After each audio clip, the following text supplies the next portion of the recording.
नमस्कार मित्रांनो, मी शिवराज टिके आपले स्वागत करतो माझ्या शिवराज क्रिएशन या यूट्यूब चॅनलवर।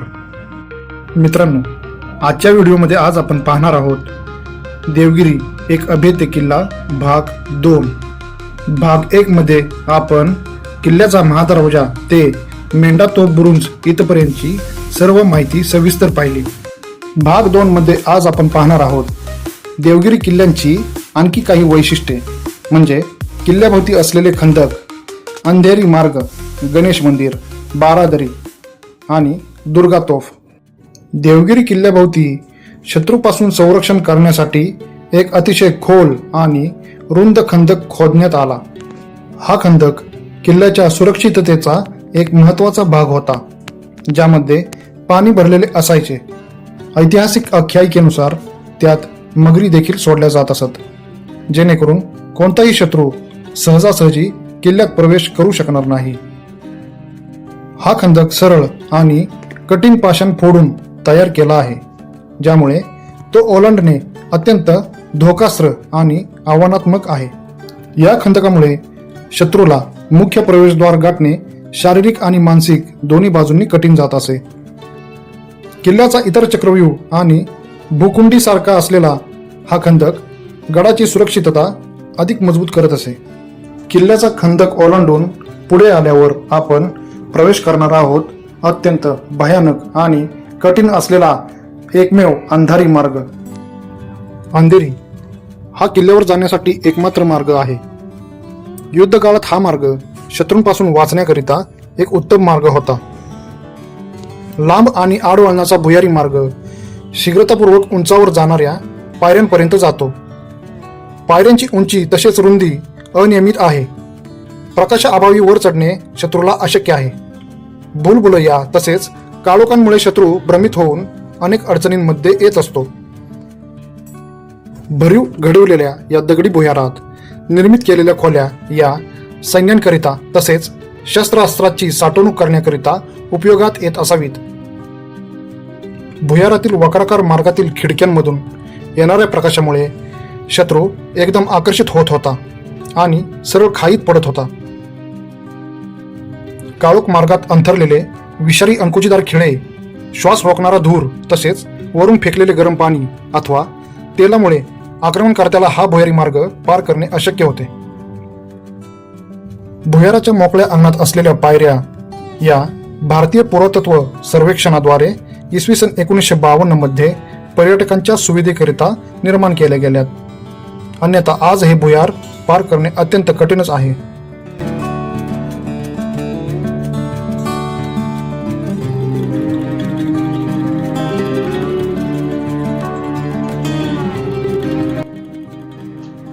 मित्रांनो, एकदम काळ कोठडी आहे, काहीच दिसत नाहीये।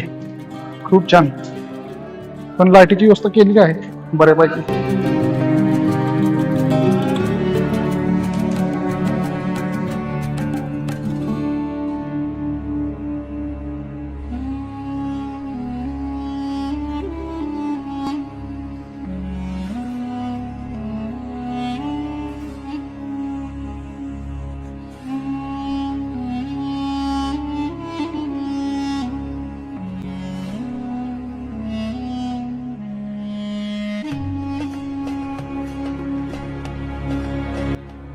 अंधेरी मार्गातून बाहेर आल्यावर किल्ल्याच्या भोवती सभोवतालचे वातावरण अतिशय मनमोहक आणि सुंदर दिसते।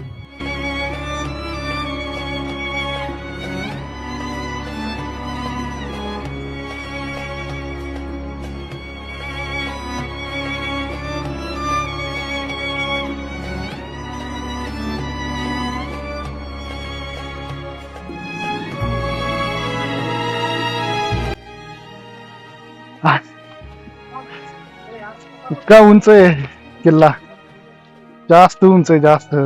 खूप दम लागला, 1 तास झालं। खूप म्हणजे खूप उंच आहे, उंच पायऱ्या, दम लागतोय।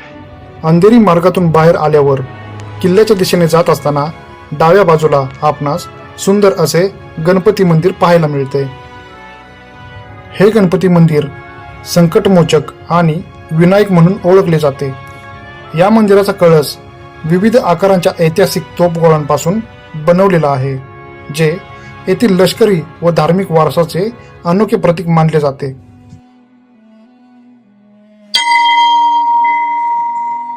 गडावर येणारे शिपाई, मावळे आणि त्याचबरोबर पर्यटक यांचे संकटातून रक्षण व्हावे म्हणून या गणेशाचे दर्शन घेतले जात असे. हे मंदिर यादव काळांपासून ते मध्ययुगीन राजवटींचा साक्षीदार आहे.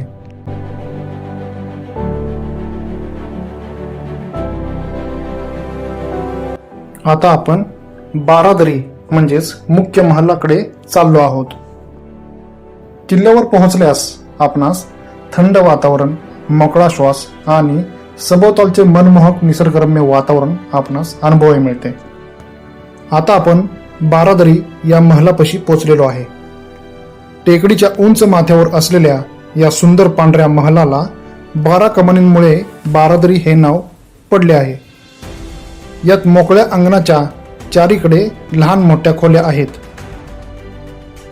ज्यामध्ये त्यांचा उत्तरी भाग बाहेर निघालेला दिसतो. ही एक 2 मजली इमारत आहे. वरील माळ्याच्या बाहेर निघालेल्या भागाला एक हवेशीर दालनाच्या रूपात निर्माण केलेले आहे. या दालनात एक अष्टकोनीय खोली आहे, ज्यामध्ये बाहेर एक अर्धगोलाकार मोकळी वीथिका आहे, जी संपूर्ण इमारतीला एक भव्य रूप देते. या वास्तूच्या निर्मितीत घडीव बेसाल्ट दगड त्याचबरोबर चुन्याचा उपयोग करण्यात आलेला आहे. त्याचप्रमाणे सज्जांना आधार देण्याकरिता लाकडांचा उपयोग केलेला आहे. ही इमारत म्हणजे मुघल बादशहा शहाजहान आणि त्याचा मुलगा आलमगीर औरंगजेब यांचे ग्रीष्मकालीन आवडते निवास मानले जात असे. इमारतीचे छत हे सामान्यतः सपाट आहे. तसेच पूर्वेकडील पश्चिमी भागात निर्माण केलेल्या अष्टकोनीय खोल्यांचे छत हे घुमटाकार आहे. हा वाडा मुघल साम्राज्याच्या काळातील एक महत्त्वाचा वास्तुकलेचा नमुना आहे. सन 1633 मध्ये मुघल सम्राट शहाजहानच्या सैन्याने हा किल्ला जिंकल्यानंतर तेथे स्वतःला विश्रांतीसाठी आणि वास्तव्यासाठी हा अष्टकोनी महल बांधला. या वास्तूचे निर्माण शहाजहान याच्या हुकमावरून हिजरी संवत 1010 म्हणजेच इसवी सन 1636 मध्ये केले गेले आहे. बारादरी महल हा मुघल राजवटीत दख्खनच्या राजकारणाचा एक महत्त्वाचा केंद्रबिंदू राहिला होता, जिथे बसून अधिकारी आणि सम्राट मोहिमांचे नियंत्रण करत असत.